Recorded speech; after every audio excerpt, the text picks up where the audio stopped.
Yo, what's going on, yo? I'm JB Hoops, and today I'm doing a mid-season scouting report on one of the best players in college basketball, that being the 6'9" freshman out of Alabama, Brandon Miller. And just quickly, here's a look at his stats through 23 games.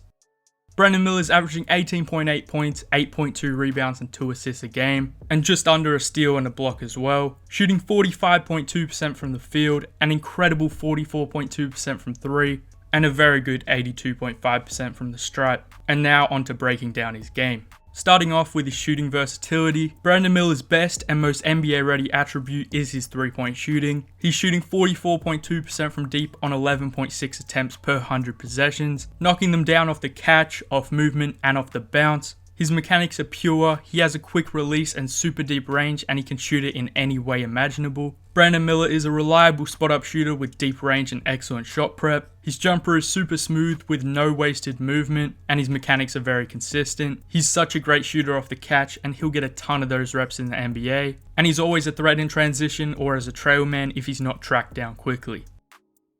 But it's his movement shooting which is probably his best skill. Overall, Brandon Miller is a great off-ball threat. He's able to find space and get into passing windows. He can come off pin downs and curls, and he's an incredible shooter off handoffs and pitches, especially if his defender doesn't fight to stay attached to him. He has a quick trigger and great footwork and balance, so he can shoot it as soon as he gets any sort of space. Miller punishes defenders who fly by on a shot fake with this little one dribble relocation before drilling it. He loves to dribble left into it, and Brandon Miller makes a killing when teams are stupid enough to go under on handoffs and screens.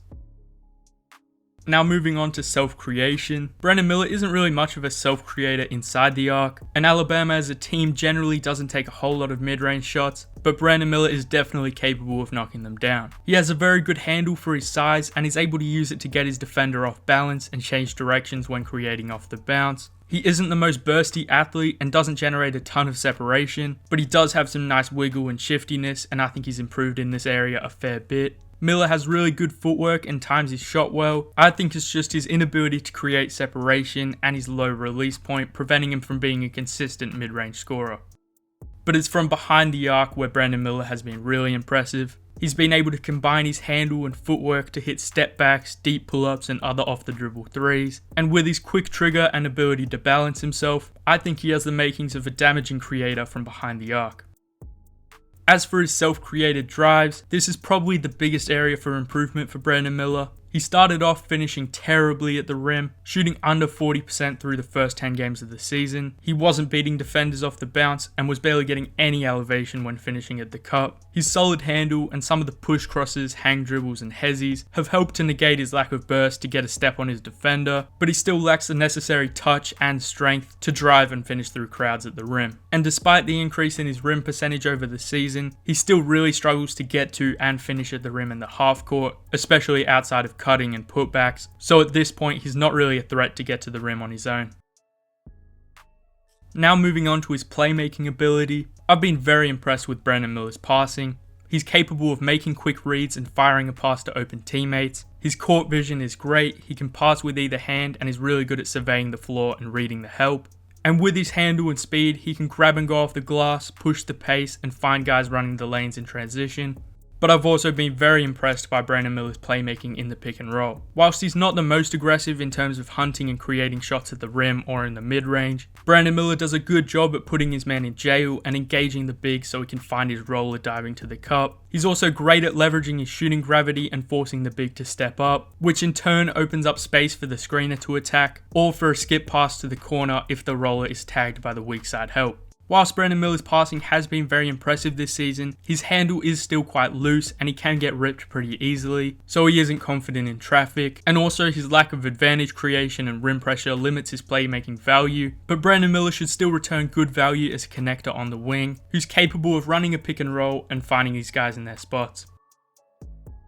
Now on to his overall finishing. Like I alluded to before, Brandon Miller is a very poor driver and finisher. The numbers and percentages have gotten better over the course of the season, and he's made 31 of his past 42 attempts at the rim over his last 13 games, but that's mostly due to him being more selective with his rim attempts. He's been getting some easy ones in transition and off cuts, and in turn his rim percentage is up to almost 60%, which is solid. But Brandon Miller still has a lot of issues finishing through traffic, and these issues are only exacerbated in the half court against set defenses. He just lacks the necessary burst and vertical pop to evade and finish through defenders, so he often ends up just throwing a shot up and hoping for a foul call. He does bring some value as a finisher through his timely cuts, drawing away help with his shooting gravity and crashing the offensive glass, but ultimately his lack of rim pressure in the half court limits him as an offensive player and makes him significantly easier to guard. So driving and finishing at the rim is definitely Brandon Miller's biggest area for improvement.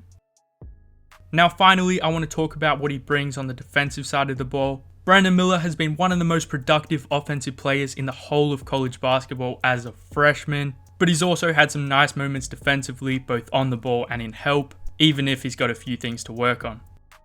The Alabama freshman has been sound defensively at the point of attack and very solid guarding bigger wings and forwards. Against guards, he has some issues moving laterally, and he can also struggle to change directions and navigate screens, so I don't think you really want him on the opposition's best players, but he does a good job at using angles and his length to keep his man in front and force difficult shots. He can also get pushed off balance a little too easily and punished inside by guys going directly at his chest, but I think this will very likely improve as he gets stronger.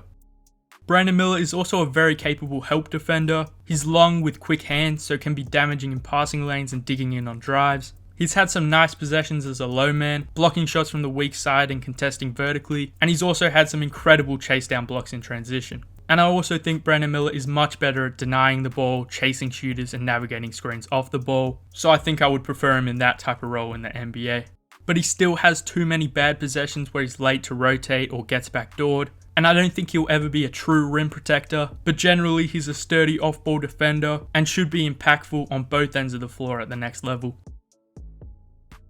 Overall, Brandon Miller is an excellent prospect with some intriguing upside as an elite shooter with playmaking chops. He's leading one of the best teams in college basketball and making an impact on both ends of the floor. He is already 20 years old and has some limitations that make it hard for me to envision him as more than a secondary in the league, but he still has a lot of room for growth and elite size and shooting versatility. I'm not quite as high on him as some, but there's a lot to like with Brandon Miller's game and he will very likely be a top 10 pick.